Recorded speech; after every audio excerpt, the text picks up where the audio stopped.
Hey folks, I'm Trav in the bush. Some of you may know me from over on Instagram where we do things not very serious over there.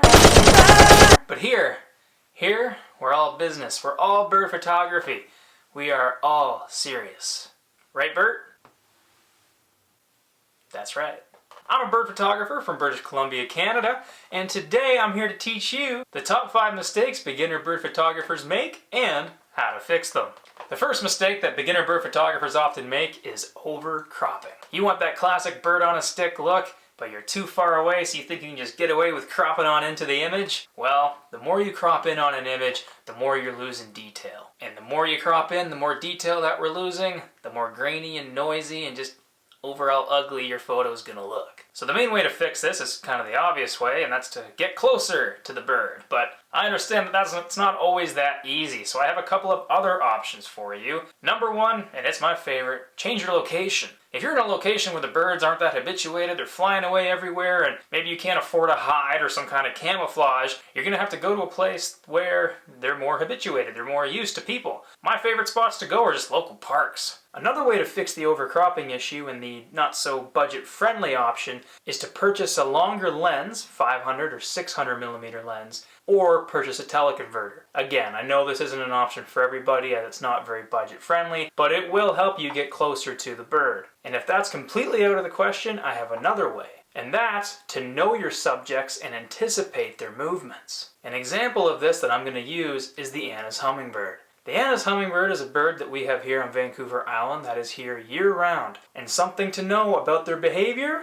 They're very territorial. You don't have to observe them for very long to tell that they don't like it when other hummingbirds come around. Now what does that mean for us photographers? It means that they don't like to leave the territory that they're defending. So if you find a Anna's hummingbird on a nice perch, chances are, even if you walk up to it and it leaves, chances are it's going to come back. And that's your chance to get the shot. Mistake number 2 is too slow a shutter speed. You've probably heard in wildlife photography that the golden rule is to not use a shutter speed below your max focal length. So for example, if you're shooting with a 600 millimeter lens, you don't want to shoot below 1/600th of a second. And overall, this is a good rule, but not the best in bird photography. Our subjects are moving all the time. Even if they're sitting still, if there's a light breeze, their feathers are moving in the wind. So you might look at your photo and think that it's sharp, but that light breeze is moving the feather and your shutter speed's too slow that it actually makes the bird's body look blurry.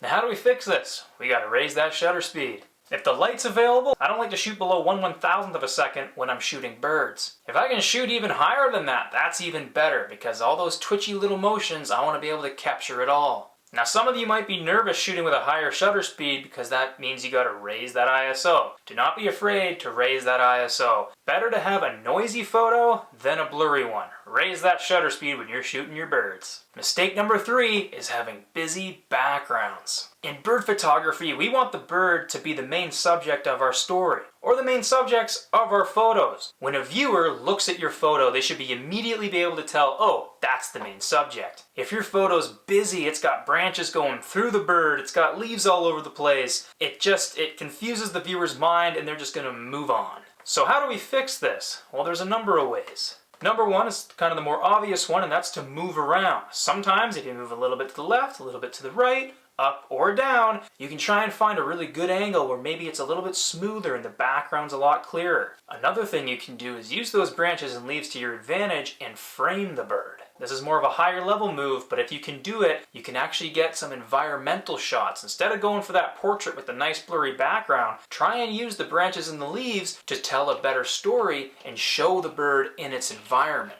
Now mistake number 4 is something that I did all the time, and that was shooting bird! What do you do? We're filming!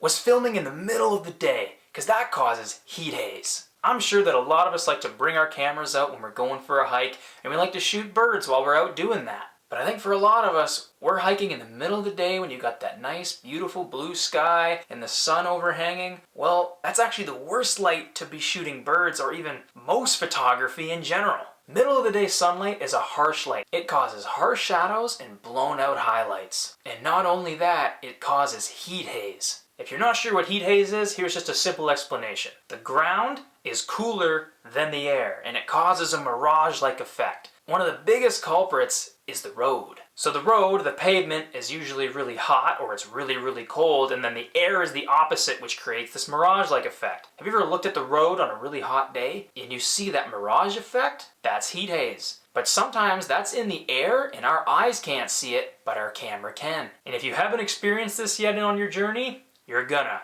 think there's something wrong with your camera. That's what I thought. You're gonna think your autofocus is out of whack because the photo is so blurry, but it's actually heat haze in the air, in the atmosphere, that your eyes can't see, but our cameras pick up. And again, if you haven't experienced it, it's gonna annoy the heck out of you. I can't stand it. So how do we fix this? How do we stop heat haze? Bad news, we can't. We can try to avoid it. So things you can do is shoot in the shade. So if you're walking through a forest, that can work where it's nice and shaded. That can limit heat haze and can give you some lighter shadows or some cover from the sun. So that's one way, is to shoot in the shade, or just wait. Wait and shoot in the morning in golden hour light, shoot in the evening in golden hour light. Only other thing you can do, and the only time that I think personally that middle of the day sunlight works well, is for birds in flight. But we'll talk about that some other time in another video that hopefully someday I'll have up here for you.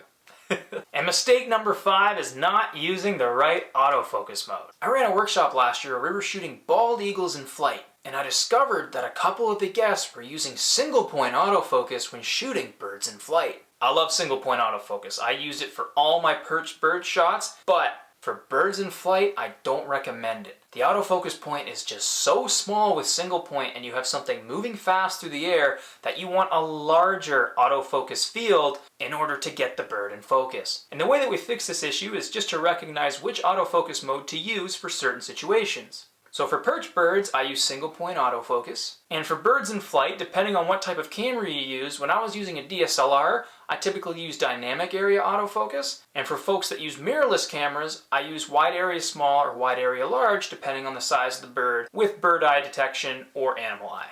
Well, folks, that's the end of my first video. If you have any tips for me, please let me know in the comments. And if you want to learn more about any of these tips, I have them all in my free bird photography cheat sheet ebook. There's a link down there in the description. Thank you so much for watching. Like, subscribe, and all that stuff, and I'll see you next time.